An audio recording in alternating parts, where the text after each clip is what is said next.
a commencé depuis 2 dimanches, on a commencé à parler, le thème qu'on a décidé de démarrer, avec la grâce de Dieu, les piliers de l'Église, parole d'espoir. Qui connaissent les piliers de l'Église? Je sais, j'ai vu que Zor a déjà posé des questions. Alors, qui connaît les piliers? Vas-y, dis-moi. Amen. Aimer, changer, agir. Et la semaine passée, on a vu les piliers. Tu regardais, hein? On a vu les 3 piliers. Aimer, changer, agir. C'est ça qui tient la maison. Quand on parle des piliers d'un bâtiment, c'est ce qui tient une maison, c'est ce qui tient un bâtiment. Et ça, nos piliers, c'est ce qui nous tient. Aimer, changer, agir. Vous savez, quand on parle d'aimer, on voit dans aimer, il y a la relation avec Dieu. La relation avec Dieu, c'est qui nous emmène à l'adoration, à la louange. C'est l'amour qu'on a pour Dieu, l'amour qu'on a pour Dieu. Mais ça a démarré avec l'amour que lui, il a pour nous. Nous avons vécu cet amour, nous commençons à l'aimer, aimer, changer, et puis aimer les autres. Zor en a parlé. Aimer les autres. Il s'agit de la relation avec Dieu, avec notre prochain. Et ensuite, tout ça, ça tient, c'est ça qui tient l'Église. Il y a l'amour et puis il y a changer. Dans changer, il y a la sanctification, il y a la recherche.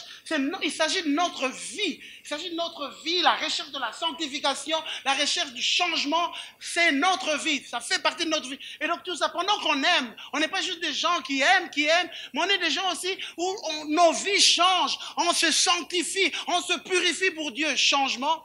Et aussi, agir. On est une église pas seulement qui est là en train d'adorer, il n'en est pas une église juste qui est en train de parler de sanctification, de changement, mais on est aussi une église qui veut agir. Et quand on parle d'agir, on agit avec la puissance de Dieu, on recherche la puissance de Dieu, on recherche l'onction de Dieu.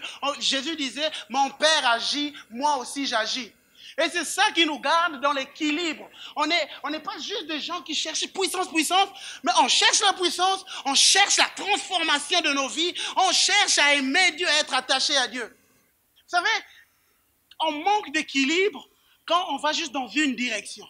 Et ça, c'est le piège que l'ennemi veut que souvent les chrétiens aient. Qu'on manque d'équilibre, où on veut entendre qu'une seule sorte de prédication. Une seule sorte de prédication, on veut juste entendre qu'on nous parle d'amour. Pas autre chose, parce que Dieu est amour. Non, il y a aussi mon changement, ma sanctification. Ma vie doit changer. Et des fois, ça peut faire mal, mais ma vie doit changer. Et puis, il y en a qui aimeraient juste parler, qu'on parle de puissance, qu'on parle d'onction, Non, on parlera de ça, on vit ça, on veut le faire, mais tout ça, ça fait partie des piliers qui font avancer l'église, parole d'espoir. Donc, tout ce qui est fait ici dans cette église, les prédications, les prières, l'adoration, les jeûnes, les veillées, toutes ces choses ont comme but de nous amener à aimer, changer, agir. Tout ça. Et Zor a parlé la semaine passée, d'ailleurs, j'ai regardé, il a parlé de l'amour à une source. L'amour à une source, l'amour à une expression, l'amour à des ennemis, l'amour à un amplificateur. On a parlé de ces choses-là. Et ce matin, on va parler du deuxième pilier, changer. Changer. Changer. Dans Romains 12, l'apôtre Paul, alors qu'il écrit aux Romains, il dira ceci. Ne vous conformez pas au siècle présent, mais soyez transformés par le renouvellement de l'intelligence, afin que vous discerniez quelle est la volonté de Dieu, ce qui est bon, agréable et parfait. Et dans d'autres traductions, il est dit ceci, parole vivante. Ne vous coulez pas simplement dans le moule de tout le monde. Ne soyez pas juste comme tout le monde. Ne conformez pas votre vie aux principes qui régissent le siècle présent. Ne copiez pas les modes et les habitudes du jour. Laissez-vous plutôt entièrement transformer par le renouvellement de votre mentalité. Adoptez une attitude intérieure différente. Donnez à vos pensées une nouvelle orientation afin de pouvoir discerner ce que Dieu veut de vous. Ainsi, vous serez capable de reconnaître ce qui est bon à ses yeux, ce qui lui plaît et qui vous conduit à une réelle maturité. Vous savez, quand je lis ça, ce qui sort de ce texte, c'est que quand nous ne changeons pas, nous n'arriverons pas à discerner ce que Dieu veut pour nous, la volonté de Dieu. C'est ça que l'apôtre Paul dit. Laissez-vous, soyez transformés afin de pouvoir... Donc il y a une raison pourquoi je dois être transformé. Parce que ma transformation me permet de comprendre les desseins de Dieu pour ma vie et pour le monde. Ma transformation, si ceux qui ne changent pas, ne comprennent pas les desseins de Dieu, ne comprennent pas la volonté de Dieu. Voilà pourquoi Israël, bien qu'il était sorti d'Égypte, bien qu'il a été délivré, a passé 40 ans dans le désert parce qu'ils ne voulaient pas changer. Et parce qu'ils ne voulaient pas changer, ils ne comprenaient pas ce que Dieu voulait pour eux. Et ils ont passé 40 ans. Et beaucoup de chrétiens, c'est pareil. Leur vie ne change pas. On vient juste à l'église, on vient semaine après semaine. On veut juste ce que nous, on veut. Et on ne se laisse pas changer, on ne se laisse pas transformer. Et finalement, on ne comprend pas les desseins de Dieu. Et on reste à un endroit. Mon frère, ma sœur, je veux te dire aujourd'hui, Dieu veut que ta vie change. Que tu ailles de lieu en lieu. Que ta vie évolue. Que tu ne restes pas à un endroit. Et le changement t'emmènera à comprendre ce que Dieu veut pour toi. Le changement, il faut que tu laisses Dieu changer ta vie. Et d'ailleurs, j'aimerais vous dire que Jésus, quand il revient, il ne vient pas chercher l'église pentecôtiste, il ne vient pas chercher l'église évangélique, il ne vient pas chercher l'église parole d'espoir, il vient chercher des hommes et des femmes qui ont été transformés. Jésus revient, il l'a dit, si vous ne croyez pas, Matthieu 7. Matthieu chapitre 7, verset 21, il dit ceci. Ce ne sont pas tous ceux qui me disent Seigneur qui entreront dans le royaume des cieux, mais seulement ceux qui font la volonté de mon Père qui est dans les cieux. Et qui font la volonté de mon Père qui est dans les cieux? Les gens qui se laissent transformer et changer. Parce qu'ils comprennent quelle est la volonté de Dieu et puis ils le font. Et Jésus dit, ce sont ceux-là. C'est pas seulement ceux qui disent Seigneur. C'est pas parce que tu pries, tu dis Seigneur, Seigneur, que tu entreras forcément dans le royaume de Dieu. Mais ce sont ceux qui font la volonté de mon Père qui est dans les cieux. Et puis il continue. Il dit, au jour du jugement, beaucoup me diront, donc à ce jour-là, beaucoup vont venir, parce qu'ils ne vont pas comprendre. Il dit, mais Seigneur, mais c'est en ton nom que nous avons été des prophètes. Alors, stop. En ton nom, nous avons été ce n'étaient pas des faux prophètes. Ils ont vraiment prophétisé des paroles de Dieu. Ils ont vraiment prophétisé au nom de Dieu. Ils ont vraiment dit des choses qui étaient vraies. Ils ont vraiment été des prophètes dans la vie des gens. Ils ont dit, Dieu dit ceci et c'était vrai. C'était vrai. Parce que c'est ceux qui sont... Ils disent, mais Seigneur, c'est en ton nom que j'ai été prophète. C'est en ton nom que j'ai prophétisé. J'étais à l'église Parole d'Espoir. Je prophétisais. J'étais un prophète dans l'église Parole d'Espoir. Des gens peuvent venir, Seigneur, te dire comment j'ai prophétisé dans leur vie. Le Seigneur dit, non, non, non, non. Ce n'est pas tout ce qui dit Seigneur qui entreront dans le royaume de Dieu. Et puis il continue. C'est en ton nom que nous avons chassé des esprits mauvais. Donc on a délivré des gens en ton nom. C'est en ton nom que nous avons accompli de nombreux miracles. Nous avons imposé des mains et des gens étaient guéris. Et c'était vrai, ce n'était pas des faux miracles, c'était des vrais miracles.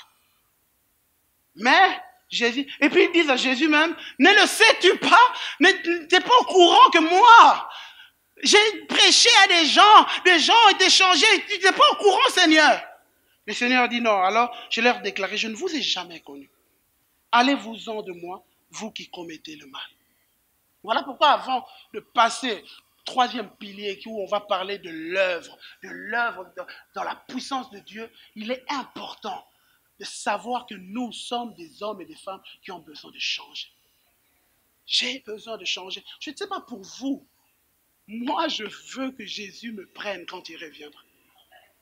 Moi, je veux, et je sais que ce n'est pas parce que je prêche que certainement que je partirai. Il y a des décisions que je dois prendre chaque jour. C'est pas parce que je suis prédicateur ici que forcément, automatiquement, mon visa est fait pour le ciel. Il faut que je change. Il y a des choses que je dois changer dans ma vie. Il y a des choses que tu dois changer dans ta vie. Il y a des choses qu'on doit changer. Et non, alors qu'on se laisse changer, alors qu'on est transformé, nous comprenons ce qui est la volonté de Dieu. Alors ce matin, je vais voir deux choses. 2 points. Premier point, connaître ce qui s'oppose à notre changement. Et deuxième point, vivre le changement. Connaître ce qui s'oppose à notre changement. Qu'est-ce qui s'oppose réellement à notre changement? Alors peut-être il y en a qui vont penser que je vais parler du diable. J'aimerais vous dire, le diable, oui, c'est vrai qu'il s'oppose à votre changement, mais il n'est pas la première personne qui s'oppose à votre changement. Tiens. Ce ne sont pas les démons. En tout cas, au départ. Ils viennent après. Ils vont venir après. Ce ne sont pas les sorciers. Ce ne sont pas les frères et sœurs. Vous savez, qu'est-ce qui s'oppose en premier à votre changement? C'est votre chair. Ah, voilà. Il y a un frère a dit que notre femme. Non, ce n'est pas ta femme ni ton mari qui s'oppose à ton changement. C'est ta propre chair. C'est ta propre chair. C'est ta propre chair. Et ce qui est assez dramatique, parce qu'elle est en toi. Elle est en toi. Donc, le plus grand danger est en toi. Et donc, depuis la chute d'Adam et Ève, depuis que le péché est entré dans l'humanité, Satan a un allié grave et cet allié se trouve en toi. Se trouve en toi. Et des fois, tu peux même constituer ton propre danger. C'est quoi la chair, en fait? La chair, en fait, ce sont les sens livrés au péché depuis Adam et Ève. Et c'est ces sens-là qui parlent avec notre âme, qui influencent notre âme. Parce que vous savez que l'homme est tripartite. Il est constitué le corps, âme et esprit. Et notre esprit, alors qu'on a accepté Jésus, notre esprit a été régénéré. Il fait un être nouveau. Et notre âme a subi toutes sortes de choses, des blessures, toutes sortes de choses. Et notre âme est de fois en contact. Il écoute nos sens. Et c'est ça la chair. Et chaque fois, il y a nos sens qui viennent influencer notre âme. Et voilà pourquoi on a besoin de changement. Alors vous comprenez, l'apôtre Paul en parle dans Romains chapitre 7. À partir du verset 14, il dit ceci. Nous savons en effet que la loi est spirituelle. Mais moi, je suis charnel, vendu au péché. Ici, l'apôtre, c'est l'apôtre Paul. Il a déjà fait il a créé des églises. Et là, maintenant, écoutez, il dit, moi, je suis charnel, vendu au péché. Car je ne sais pas ce que je fais. Je ne fais point ce que je veux. Je fais ce que je hais. Or, si je fais ce que je ne veux pas, je reconnais par là que la loi, elle est bonne. Donc, ça veut dire qu'il y a des moments où la parole a été prêchée, tu as été touché, oui, il faut que je chante. Et puis, tu rencontres en toi quelque chose qui ne veut pas. Tu entends, la parole dit, il faut que tu pardonnes. Et puis, tu dis, oui, c'est vrai. Mais quand tu pars, tu rencontres en toi quelque chose qui lutte contre ce que tu as entendu. Est-ce que je parle à des gens qui ont déjà vécu ça? Et l'apôtre Paul continue, il dit, maintenant, ce n'est plus moi qui le fais, mais c'est le péché qui habite en moi. Ce qui est bon, je le sais, n'habite pas en moi, c'est-à-dire dans ma chair. La chair, j'ai la volonté. Donc quand j'ai entendu la parole, il y a une volonté qui fait, je veux changer, mais en moi, je découvre quelque chose. Mais non le pouvoir, parce que je découvre, il y a quelque chose qui me fait faire autre chose. Car je ne fais pas le bien que je veux, je fais le mal que je ne veux pas. Et si je fais ce que je ne veux pas, ce n'est plus moi qui le fais, c'est le péché qui habite en moi. Je trouve donc en moi cette loi. Quand je veux faire le bien, le mal est attaché à moi, car je prends plaisir à la loi de Dieu. Donc il y a des gens, j'aime la parole de Dieu. Quand j'entends la parole de Dieu, je me dis, j'aime la parole. Mais en moi, j'écris, il y a quelque chose qui lutte contre ça. Mais je vois dans mes membres une autre loi qui lutte contre la loi de mon entendement. Je découvre quelque chose qui s'oppose à Dieu. Et c'est pour cela que c'est important, mes frères, d'apprendre à identifier ce qui s'oppose à votre changement. À l'identifier en vous, à l'identifier le don. Et laissez-moi vous dire, ça sera comme ça jusqu'à la fin de nos jours, à savoir identifier cela. C'est pas parce que... et donc c'est un combat que tout le monde vit et c'est des choix qu'il faut faire. Et maintenant, l'apôtre Paul ici, il parle de ce combat. Dans Galates, il va préciser pour que les gens sachent c'est de quoi il parle. De quoi il parle vraiment en pratique, réellement. Dans Galates chapitre 5, verset 19, il dit ceci.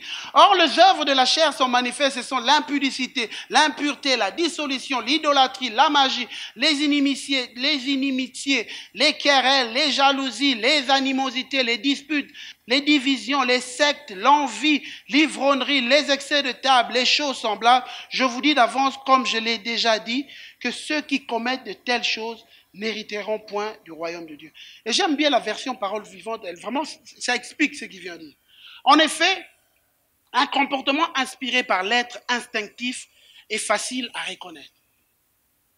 On sait bien de quoi est capable l'homme livré à ses penchants naturels.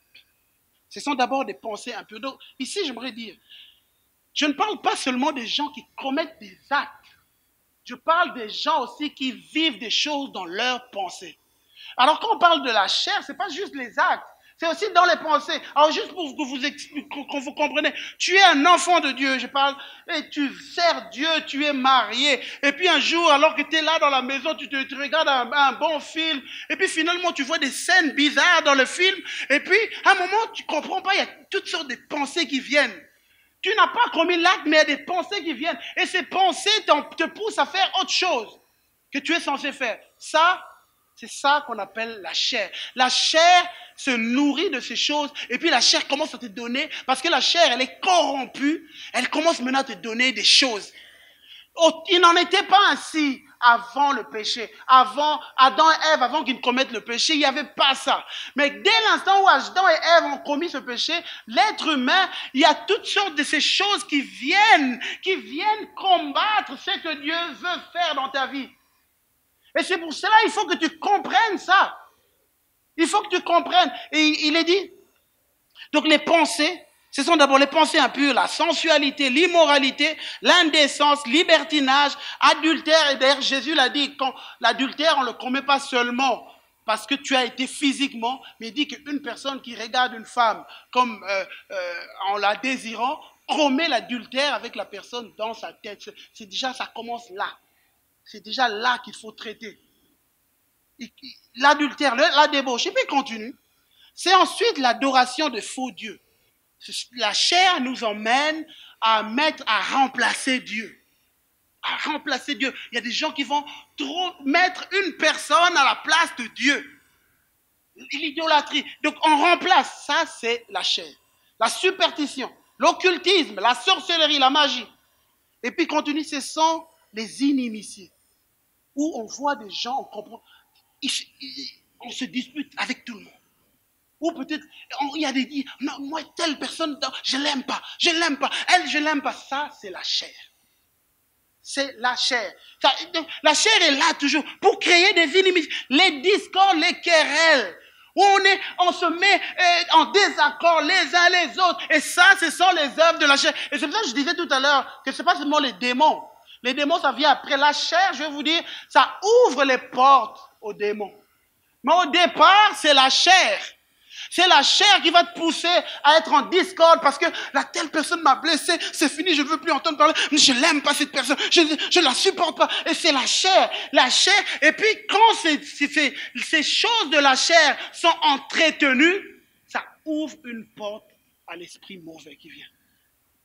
Après, là, vous ne comprenez pas, la personne, sa haine s'agrandit. Sa haine s'agrandit. Vous pouvez aller vous parler, vous êtes surpris, mais comment la haine est grave? Parce qu'au départ, c'était juste des œuvres de la chair, mais qu'on n'a pas pris de décision par rapport à ça, et puis ça a ouvert une porte. Mes frères, il faut faire vraiment attention. Souvent, on prend ces choses à la légère. Souvent, on prend ces choses à la légère. Et j'aimerais vous dire, ne prenez pas ces choses à la légère. Ne prenez pas tout ce que la Bible nous enseigne, ne prenons pas ça à la légère. Ne prenons pas nos vies à la légère. Prenons ça vraiment au sérieux. Et ça continue, ce sont la jalousie. Peut-être lorsqu'on entend, et des fois le problème aussi, c'est qu'on ne veut pas se l'avouer. La jalousie. On voit un frère qui évolue alors qu'on fait les mêmes choses. Il semble que l'autre personne évolue. Et puis, il y a des mauvais sentiments qui commencent à naître. Ça, c'est la chair. Mais à un moment, tu refuses de l'accepter toi-même. Moi, vous savez, personnellement, je vais vous dire, il y a une période de ma vie où tout était un peu bloqué dans ma vie. J'avais pas de fiancé, j'étais seul. Et il y avait un frère avec qui on était. Ce frère, c'était un gars il se fâchait pour un rien. Moi, je me trouvais vraiment... Et il était connu pour ça, dès qu'il y avait quelque chose. Mais il se fâchait. Moi, je me disais, mais c'est pas possible. Mais ce frère, je le voyais, il était béni dans sa vie. Il avançait, il a trouvé une fiancée. Je me disais, mais en plus, mais Dieu, pourquoi tu le dis? En plus, tu l'as béni, mais c'est pas possible. Spirituellement, il avançait, disons spirituellement, à l'église, il avançait. Mais je me disais, mais c'est pas possible. Mais comment? Et ça commençait à faire naître même des sentiments de jalousie. Je vous dis la vérité. Et vous savez, quand ce genre de sentiments viennent, à un moment, tu te dis, non, c'est pas ça. Tu ne veux pas te l'avouer. Tu ne veux pas te l'avouer. Mais dans la présence de Dieu, Dieu m'a dit, c'est ça. C'est ça. Et laissez-moi vous dire, ça peut arriver à tout le monde. Ça peut arriver n'importe quand. N'importe quand, à tout le monde. Même aujourd'hui, c'est des choses sur lesquelles je veille. Parce que ça peut m'arriver jusqu'aujourd'hui. Ça peut m'arriver, ça peut t'arriver. Donc ne dis pas, non, non, non, moi je suis assez un bon chrétien. Ça ne peut pas m'arriver. Ça peut t'arriver parce que la chair est en toi. La jalousie. Et donc j'ai dû prendre des décisions. J'ai dû prendre des décisions. Les mauvais caractères des gens qui ont un mauvais caractère, des accès de colère. Dès qu'il y a, tout le monde sait que elle, si elle ou lui, dès qu'on lui dit, ah non, non, non, fais attention parce qu'il ne faut pas lui dire ça parce que lui ou elle, s'il se fâche, non, non, non, tout le monde dans la famille sait. Et puis toi-même, tu dis, oui, moi c'est mon caractère, je suis comme ça. Moi je peux, non, non, non, non, c'est ta chair. C'est la chair. Les accès de colère, c'est la chair. Toutes ces choses, c'est la chair, c'est pas la volonté de Dieu, c'est pas l'esprit. Les intrigues, et quand il parle des intrigues, c'est les critiques. On parle derrière. Il y a des gens qui aiment ça, se retrouver en train de critiquer, en train de parler, en train de derrière. Et ça, c'est la chair. C'est la chair. Les cabales, vous savez ce que c'est les cabales? C'est les complots. On fait des complots sur des gens. Les rixes, c'est des querelles violentes ou des gens qui sont capables à un moment, les choses se passent mal et puis ils se fassent, ça explose. Ça peut même aller à des bagarres, des querelles violentes, des rivalités inspirées par des ambitions égoïstes. Et ça, même dans l'église, on peut vivre ce genre de choses. Que l'un ou l'autre, on veut avancer dans l'église et puis on a l'impression que les autres avancent et puis ça crée des rivalités dans l'église. Peut-être, je donne un exemple au choral. On est dans le groupe de, excusez-moi, le groupe de louange et puis on a l'impression qu'un frère ou une sœur avance dans la louange, il semble avancer et puis ça crée des mauvais sentiments, ça crée des rivalités. Et puis moi, quand je viens, je veux chanter encore de la meilleure manière pour mieux faire que l'autre. Ça, c'est la chair. Ça, faites attention. Je dois donner un exemple. Quelque chose. Admettons un peu. Je donne un exemple. Admettons que Zor et moi, on travaille ensemble, on s'aime, on est vrai. Admettons, la chose sur laquelle on doit veiller, c'est que nos sentiments soient toujours purs dans ce qu'on fait. Admettons un peu que Zor et moi, Zor prêche, et puis moi, je me dis, ah non. Et puis il y a une sorte de rivalité, je dois faire mieux que Zor. Et puis quand je monte, je prêche, je veux faire mieux que Zor. Dès que la chair s'introduit, il n'y a plus la vie de Dieu. C'est des choses qu'on doit toujours veiller. C'est pas parce qu'on est à l'église, on sait, qu'on croit que ça va, Non, tu dois veiller. Jésus d'ailleurs dira que l'esprit est disposé, mais la chair est faible. Veillez donc. Veillez. L'esprit, ta chair, elle est faible. Veille donc. Veille sur ça. Et puis l'apôtre Paul continue. Et puis rivalité inspirée par des ambitions égoïstes et aboutissant à des dissensions et des scissions dans l'église. Des scissions dans l'église, des gens qui se divisent dans l'église. Et souvent, vous savez, moi j'ai déjà vu des églises se diviser et chaque parti pense avoir raison. Chaque parti pense avoir raison. Et laissez-moi vous dire une chose, devant Dieu, les deux partis n'ont pas raison. Chaque fois qu'il y a une division, il y a la chair qui agit. La chair, c'est l'esprit de parti, ceux qui s'isolent. On commence à s'isoler. On s'éloigne des frères, on s'éloigne des chrétiens. Et ça, c'est la chair. Le sentiment d'être le seul dans la vérité. On commence à croire que moi, je suis mieux que tel, je suis mieux que les autres. Non, non, non. Le sentiment toujours d'être les seuls, ça c'est la chair qui nous conduit. Vous savez, quand on est conduit par l'esprit, on ne voit pas les choses de cette manière. On ne voit pas les choses. On ne se croit pas être le meilleur. Je ne suis pas le meilleur. L'église Parole d'Espoir n'est pas la meilleure. Nous servons Dieu dans le royaume de Dieu. Nous ne sommes pas les meilleurs. Quand la chair vient, on croit être les meilleurs. On croit être de ceux qui détiennent la vérité. Ce sont des fausses, et c'est ça qui nous fait naître des fausses doctrines, des cortèges de division. Et toutes ces choses, on doit faire attention. Alors que faire? Que faire? Parce que ce n'est pas la conversion qui fera que tu triompheras de la chair. Parce que tu es converti, l'esprit a été renouvelé, l'esprit est né de nouveau. Ce n'est pas la conversion. Qu'est-ce qu'il faut faire alors? Alors le deuxième point, vivre le changement. Comment? Galates chapitre 5, verset 16 dit ceci.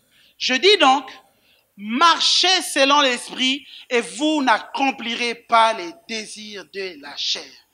C'est l'apôtre Paul qui s'adresse, il dit, je dis donc, marchez selon l'esprit et vous n'accomplirez pas les désirs de la chair. Comment arriver à marcher selon l'esprit? Alors ce matin, je vais parler de deux. Donc il y a 2 points, 2 sous-points dans mon deuxième point. Premièrement, apprendre à crucifier la chair, à mettre à mort la chair, et deuxièmement, arrêter de se confier à la chair. Comment on crucifie la chair? L'apôtre Paul écrit aux Colossiens ceci, il dit ceci. Faites donc mourir en vous ce qui est terrestre. L'immoralité sexuelle, l'impureté, les passions, les mauvais désirs, la soif de posséder qui est une idolâtrie. Mais maintenant, renoncez à tout cela, à la colère, à la fureur, à la méchanceté, à la calomnie, aux grossièretés qui pourraient sortir de votre bouche. Et puis il continue. Vous étant dépouillés du vieil homme de ses œuvres, ayant revêtu l'homme nouveau qui se renouvelle dans la connaissance selon l'image de celui qui l'a créé. Alors, juste pour vous illustrer ça. Comme tout à l'heure, je disais une personne qui regarde, qui était là, qui veut marcher avec son Dieu. Et puis, à un moment, il regardait un film. Et puis, il y a toutes sortes de scènes qui sont arrivées. Et puis, ça a amené toutes sortes de mauvaises pensées en lui. Moi, je connais un frère, un de mes amis avec qui vit au Canada. Et c'était un frère qui avait vraiment beaucoup de problèmes sur le plan sexuel. Alors qu'on vivait avec lui à Liège, je me rappelle une fois, je suis allé le voir, et puis quand je toque, et puis il a traîné pour ouvrir, parce qu'il était avec une fille, il n'était pas marié, il était avec une fille, donc c'était quelqu'un qui vivait beaucoup de choses. Et puis il est parti au Canada, et il avait toutes ces luttes. À un moment, il en a parlé à des gens, des frères, pour l'aider. Et il a décidé de prendre une décision draconienne. Et la décision draconienne, il a décidé de couper Internet, de couper la connexion de télévision, parce qu'il ne voulait plus nourrir la chair qui était en lui. Il a décidé d'avoir quelqu'un avec qui il était redevable. Et ça, c'est une manière de crucifier la chair. C'est une manière de mettre à mort la chair. Tu dis, voilà, je décide pour ça, je coupe Internet, je fais ceci. Ou je donne un autre exemple. Tu es un bon chrétien, et puis tu rencontres une sœur, vous décidez de vous fiancer, vous êtes fiancés, vous aimez, et puis à un moment, un jour, vous vous retrouvez chez vous, dans la maison, et puis soudainement, toi qui étais bon chrétien, tu sens, il y a des pensées qui viennent, qui te disent, mais c'est pas grave, vous pouvez aller loin, c'est pas grave, vous pouvez coucher ensemble, il n'y a pas d'enfant, je peux parler, vous pouvez coucher ensemble, de toutes les façons, tu vas l'épouser, c'est pas grave, vas-y, fais-le, c'est pas grave, et puis à ce moment-là, à votre avis, qu'est-ce qu'il faut faire? Est-ce que vous pensez que c'est le moment de prier, Seigneur, aide-moi? C'est le moment de crucifier la chair et fuir. Mettre à mort, enfouir. Et souvent, face à l'impudicité, face à ces choses, le conseil que l'apôtre Paul donne, fuyez les puiser. Ce n'est pas le moment de chasser les démons, c'est le moment de mettre à mort votre chair et de fuir. Vous savez, moi-même, j'ai été un chrétien, un fiancé chrétien. Donc, quand j'ai rencontré ma femme, elle est belle, elle m'attire, elle est bien. Et oh.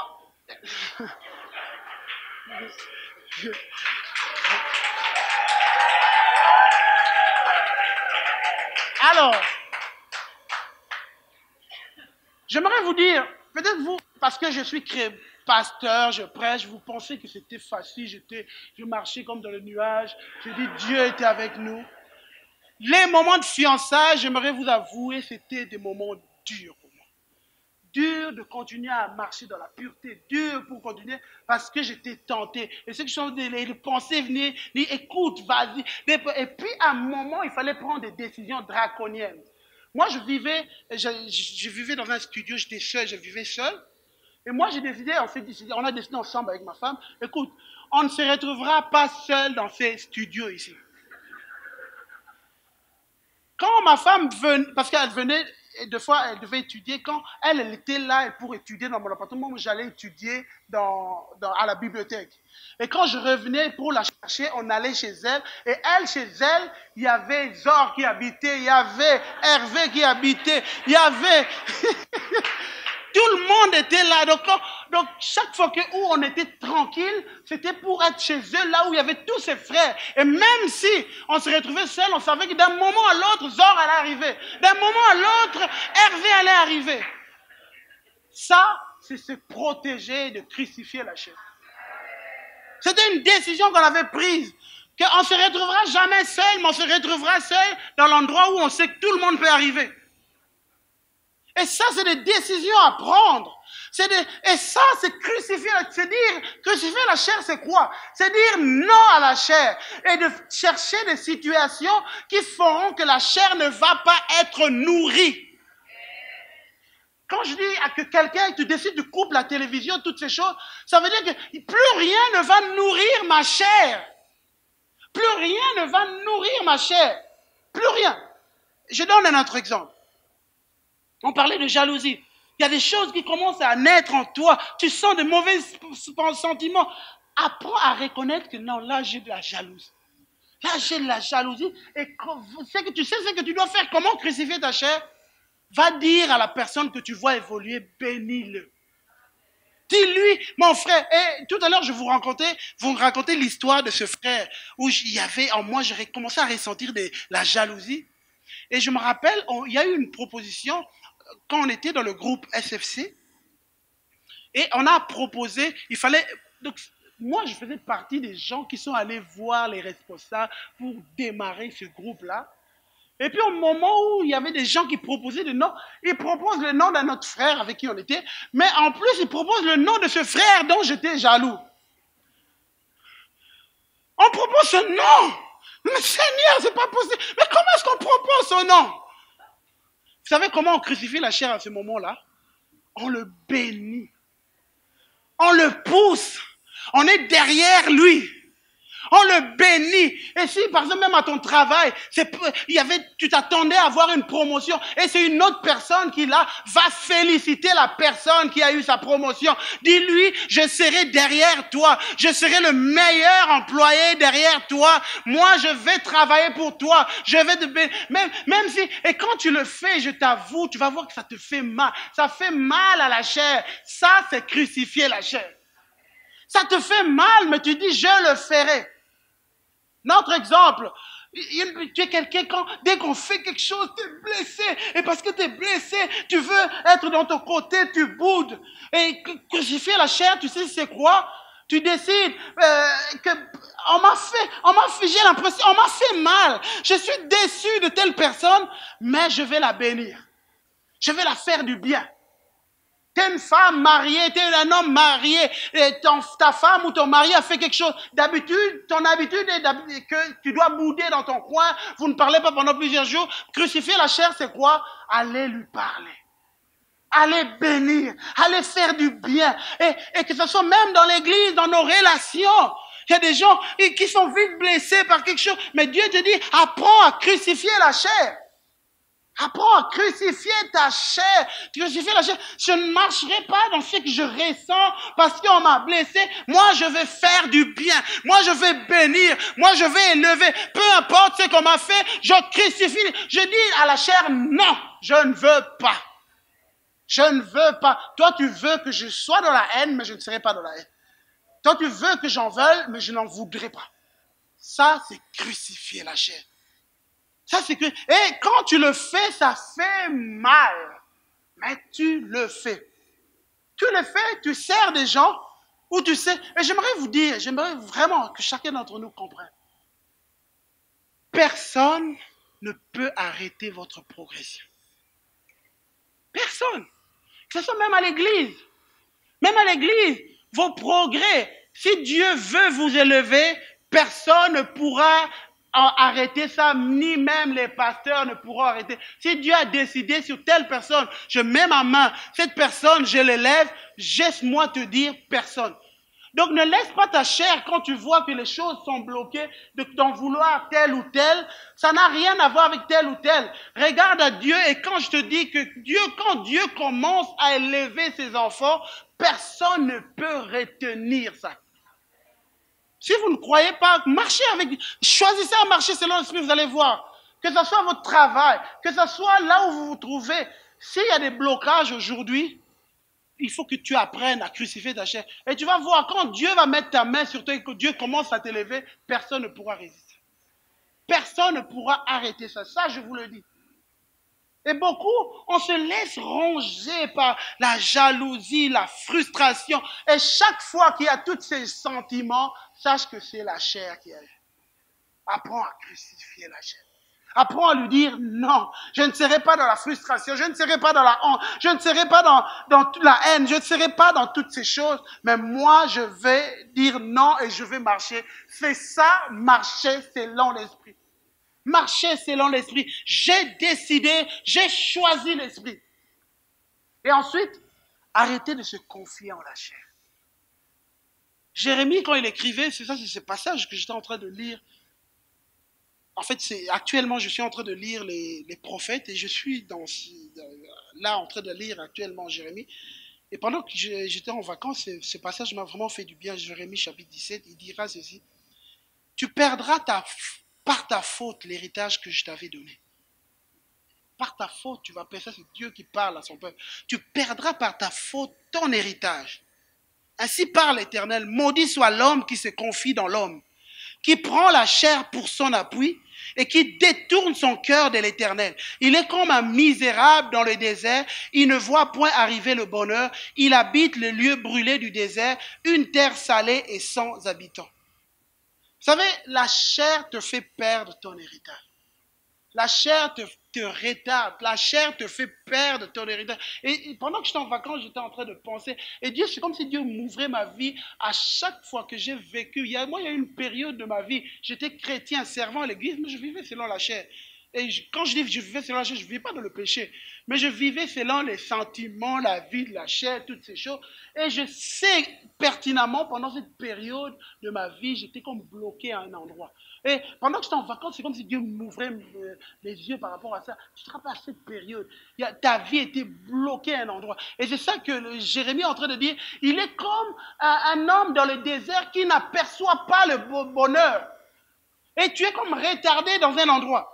Et c'est quoi? Qu'est-ce que je veux dire? C'est confier en la chair. C'est s'appuyer sur nos sens pour agir. J'agis avec les gens par rapport à ce que je ressens, par rapport à ce qu'ils m'ont fait, par rapport, je fais du bien aux gens qui me font du bien. Et dès qu'on me fait pas du bien, je ne le ferai pas du bien. C'est ça, se confier en la chair. J'agis et je fais des choses par rapport à ce que je ressens, par rapport à mes envies. Je prends des décisions par rapport à mes peurs parce que j'ai vu, il y a quelque chose qui me fait peur, j'agis. Non, Dieu, et c'est ça, se confier en la chair. Se confier en la chair, la Bible dit, maudit soit celui qui se confie en la chair, qui prend la chair comme appui, qui prend ce qu'il ressent comme appui. Et parce que j'ai peur, je vais faire de la... Vous savez l'histoire de Jésus, quand Jésus appelle Pierre à marcher sur l'eau. Pierre commence à marcher sur l'eau parce que Jésus lui a dit marche sur les eaux. Il commence à marcher vers Jésus et puis à un moment il commence à s'enfoncer. Vous pensez qu'au moment où il a commencé à s'enfoncer, c'était le diable qui l'avait fait enfoncer? Est-ce que ce sont les démons qui l'avaient attaqué et il a commencé à s'enfoncer? À ce moment-là, qu'est-ce qui s'est passé? C'est juste qu'il a réalisé quelque chose et puis il a eu peur. Et puis il a commencé à marcher selon ses sensations et puis là il a commencé à s'enfoncer. Et le changement est marché. Et quand la Bible dit celui qui se confie en la chair, tu te confies en ce que tu ressens. Et ce matin, Dieu veut. Le changement commence déjà quand on arrête de se confier en ce que je ressens. Je ressens que les choses, parce que j'ai écouté la radio, on a dit que la situation va mal, on ne trouve plus du travail, et puis moi, je commence à faire des choses par rapport à ce que j'entends, je me confie en la chair. Et parce qu'on dit que voilà, être chrétien ou bien vivre la vie chrétienne à tel endroit, c'est pas possible. Je commence à faire les choses par rapport à ce que j'entends. Je vis selon ma chair. Et la Bible dit, maudit soit l'homme qui se confie dans l'homme, qui prend la chair pour son appui, qui détourne son cœur de l'Éternel. Il est comme un misérable dans le désert. Il ne voit point arriver le bonheur parce que lui, il fait les choses par rapport à ses envies, à ce qu'il ressent. Et ce matin, Dieu veut nous parler que le changement commence par rapport. Je ne fais plus les choses comme je les ressens. Je viens à l'église, j'ai pas envie de prier, moi je ne prierai pas. J'ai pas envie de lever la voix, je ne lèverai pas la voix. Et c'est ça la chair. C'est ça. Un matin, tu te réveilles et je prie parce que je sens l'envie de prier, puis je prie. Et le jour où je ne sens pas l'envie de prier, je ne prie pas, je n'ai pas envie. Je n'ai pas envie de venir à l'église, je n'ai pas envie. Et laisse-moi te dire, celui qui se confie en Dieu, il ne se confie plus en ses sens. Des fois, je fais des choses, je n'ai pas envie de le faire, mais je le fais. Pourquoi? Parce que Dieu me dit. Je le fais parce que Dieu me dit. Je le fais. Je pardonne. Quelqu'un m'a fait du mal. Je ne le pardonne pas parce que je sens que je dois pardonner, mais je pardonne parce que Dieu m'a dit de pardonner. Je décide de vivre comme Dieu me dit. Je décide d'accepter l'appel de Dieu dans ma vie. Je ne le fais pas parce que je sens que je suis capable. Je le fais parce que Dieu m'a dit que je suis capable. Je peux. Je crois. Je ne fais plus les choses selon ce que je ressens. Mais je fais parce que Dieu l'a dit, je le fais. Proverbe 3, verset 5 dit ceci. Ne te fie pas à ta propre intelligence, mais place toute ta confiance dans le Seigneur. Appuie-toi sur lui dans tout ce que tu entreprends. Il guidera tes pas. Ne te fie pas à ton propre jugement. Ne te fie pas à ce que tu ressens, à ton jugement, mais soumets-toi au Seigneur et détourne-toi du mal. Ça serait le remède à tous tes troubles, l'apaisement de tes maux. Ce matin, je suis venu vous dire quelque chose. Apprenez à vous méfier de vous-même. Apprenez à vous méfier de vos sensations. Apprenez à vous méfier de ces choses parce que ça peut ruiner votre vie. Prenez pas des décisions par rapport à vos sensations ou prenez des décisions par rapport à ce que Dieu vous dit. C'est vrai. Vous savez, je vous donne encore un autre exemple. Thérèse, excuse-moi, je vais parler encore de toi. Quand moi, vous savez, je suis tombé amoureux de Thérèse et puis j'ai dit, voilà, il faut que j'arrête. C'était avant même de lui dire, de lui annoncer que mes sentiments.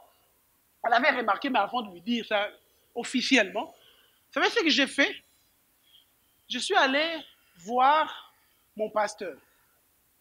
Je suis allé voir mon pasteur. Je suis allé lui dire ceci. Pasteur, j'aimerais que vous priez pour moi.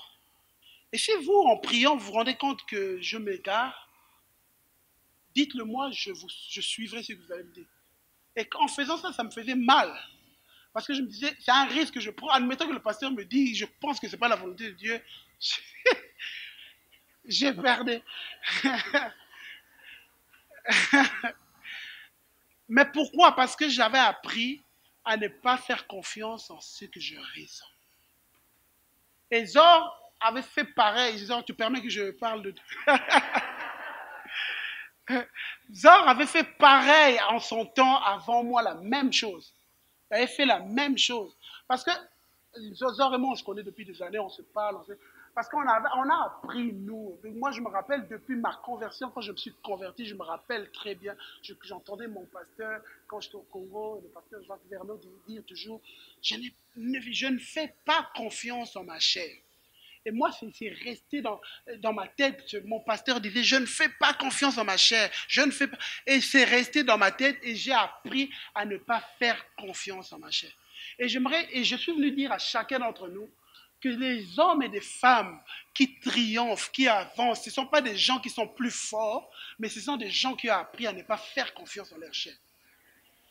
Des hommes et des femmes qui triomphent dans leur vie, qui avancent, ils ont appris à ne pas faire confiance à leurs émotions. Ils ont appris à ne pas faire confiance à ce qu'ils ressentent. Ils ont appris à se traiter de fois durement, mais à ne pas faire confiance en leur jugement, à ne pas faire confiance en ce qu'eux ils pensent, mais à faire confiance en Dieu. Et voilà pourquoi Zor et moi, par exemple, même quand on sert Dieu, on vous sert dans l'église, on a des décisions qu'on a prises, Zor et moi.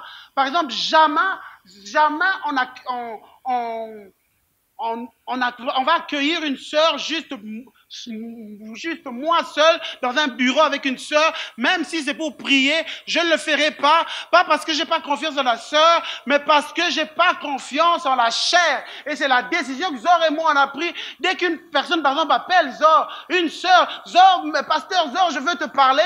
Zor m'appelle Christian. Est-ce qu'on peut venir avec moi, on va recevoir telle sœur. Pourquoi? Parce que c'est des décisions qu'on a prises pour se protéger, pour se garder. Et on a décidé, nous ne ferons pas confiance à la chair.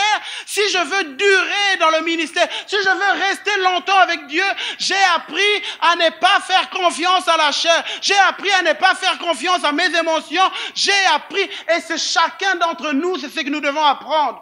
Si tu veux triompher, apprends à te méfier de toi-même, parce que des fois des choses négatives, mauvaises peuvent venir de toi. Pourquoi on attend des histoires de foi, des hommes de Dieu, des serviteurs de Dieu qui tombent?